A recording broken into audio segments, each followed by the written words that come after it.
हे मधुसूदन, मैं भी जानता हूं कि मैं क्षत्रिय हूं, युद्ध करना मेरा धर्म है। परंतु इस युद्ध भूमि में युद्ध अभिलाषी इस स्वजन समूह को देखकर मेरा शरीर ढीला पड़ रहा है, मेरी आत्मा कांप रही है, मेरा गला सूख रहा है। परस्पर विरोधी विचारों के आक्रमण से मेरी मति भ्रमित हो गई है। इस दुविधा के कारण मुझे मेरा मार्ग स्पष्ट दिखाई नहीं दे रहा है।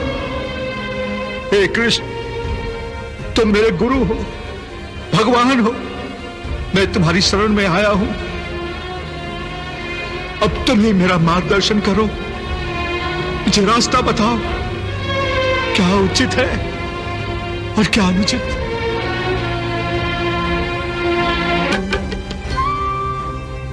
अशोच्यानन्व शोचस्त्वं प्रज्ञावादांश भाष से गतासून गतासूंश्च नान सोच्यन्ति पंडिताः।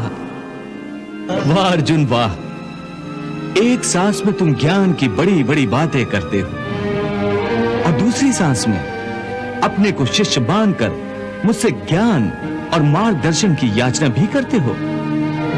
हे पार्थ, तुम्हारा ज्ञान अधूरा है और अधूरा ज्ञान दो धारी तलवार की भांति होता है, जो अधूरे ज्ञान देने वाले और लेने वाले दोनों को काटती है। इसलिए सबसे पहले तुम्हें इस घातक तलवार को छोड़ना होगा, ना कि अपने गांडीव को। परंतु तुम तो उल्टा ही काम कर रहे हो। तुम्हारे हाथ में अधूरे ज्ञान की तलवार है और तुमने अपना गांडीव नीचे छोड़ दिया है। हे केशव, मैं क्या करूं? मेरा मन और मस्तिष्क उस धर्म कांटे की भांति डोल रहा है, जिसके दोनों पलड़ों में बराबर बराबर मात्रा में ज्ञान और अज्ञान दोनों रखा हुआ है। इसी दोराहे पर खड़ा हुआ मैं आपकी शरण में आया हूं। मुझे एक गुरु की भांति रास्ता दिखाओ माधव, रास्ता दिखाओ। हे अर्जुन, तुम इस समय ना केवल इस युद्ध भूमि की मध्य रेखा पर खड़े हो, बल्कि तुम्हारी बुद्धि भी जीवन और मृत्यु की मध्य रेखा पर अटकी हुई है। इसलिए तुम अपने कर्तव्य और अपने धर्म से भाग रहे हो।